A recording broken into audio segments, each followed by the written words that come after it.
let's get started. We're on module 1. How exciting is that? This is the very first lesson. What does it mean to homeschool from the heart? I think it's important to define that so we understand the goal that we are trying to accomplish.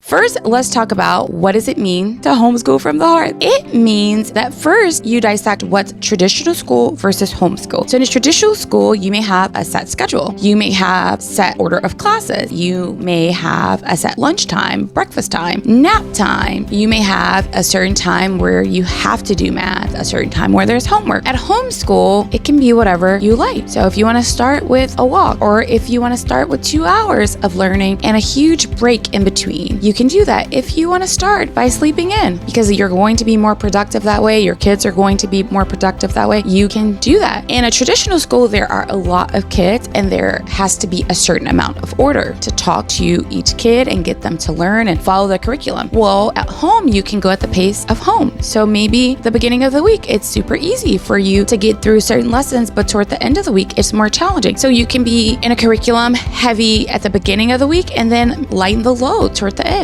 At 9 o'clock, if you want to do math on Monday, that's great. But on Tuesdays, you notice your child has a challenging time, you can do it at 10 o'clock, totally fine. If you would like to do 12 hours of homeschool in a day, you can do that. And maybe that means you don't have to do it on Thursdays and Fridays. Homeschool is catering school to your home, to the needs of the child, to the needs of the teacher, the parent, and the needs of other children. It does not mean not schooling. I don't teach that. I think when you're home, you should give your kids the tools that they will need to have a successful life as an adult. And I do believe that is a very thorough, well-rounded education. And sometimes even teaching things that you may not agree with, because that's what exists in the world. And having an understanding of tools of what's going on in the world is pivotal for kids growing into adults to succeed. Like, they have to understand where other people are coming from. They have to understand how to navigate this world. So excluding everything that doesn't agree with you, I think it's problematic. So homeschool allows you to have a lot of flexibility, a lot of autonomy, and a lot of agency. And at first, that may feel like way too much. But what I've seen as a huge mistake is trying to mirror your home like the school. And I would say, why don't you lean into the benefits of actually being home? So how does this course differ from other strategies or curriculums? I believe that all parents or teachers, whether you homeschool or not, you are responsible for teaching your kids and setting them up to have a successful life. So this difference, because I'm not actually teaching you a curriculum, I actually am not super concerned with what curriculum you teach. I think you should teach a curriculum where your kid is able to look forward to learning, where you look forward to teaching, and or you have support to teach that subject. If you're not qualified, outsource it. I am not someone who think that I am qualified to tell you what curriculum to teach, but I am qualified to tell you how to process what you're teaching and how to create an environment based on things that I've tried, I've learned in your home. I believe all parents want access to their child's heart, meaning you tell your child to learn English and they actually sit down and want to learn it. You're not forcing them to learn it. You're not pulling hair to get them to learn it. You're saying, hey, it's time to learn English, and they've bought in because they trust you and they like the way they're learning. Also, if they have feedback, if they have suggestions, they're able to talk to you about that. So learning your heart and your kid's heart and creating time to sing. So homeschooling from the heart is similar to iPad from the heart. iPad, iPhone. So there's an iPhone,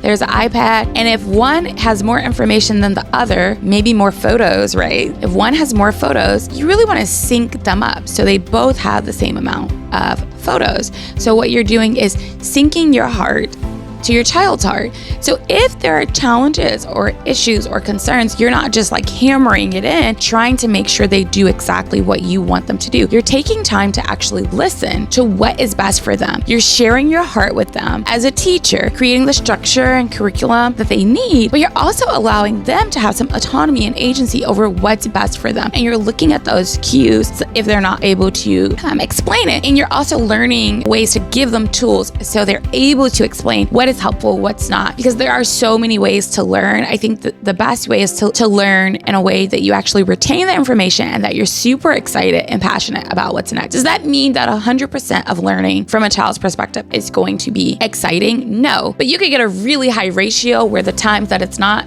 pulls them forward because they're so excited for what's next. Like they will get through a section that's not super exciting so that they can get to the section that is exciting. And last but not least, you actually will not have to go through the training process of making them do something they don't want to do.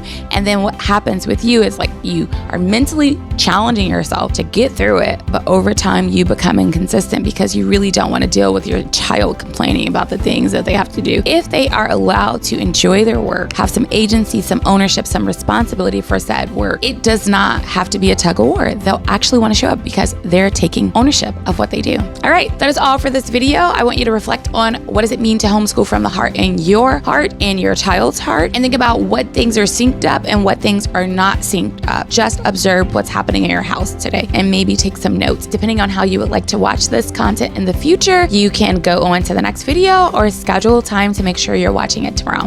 That is all.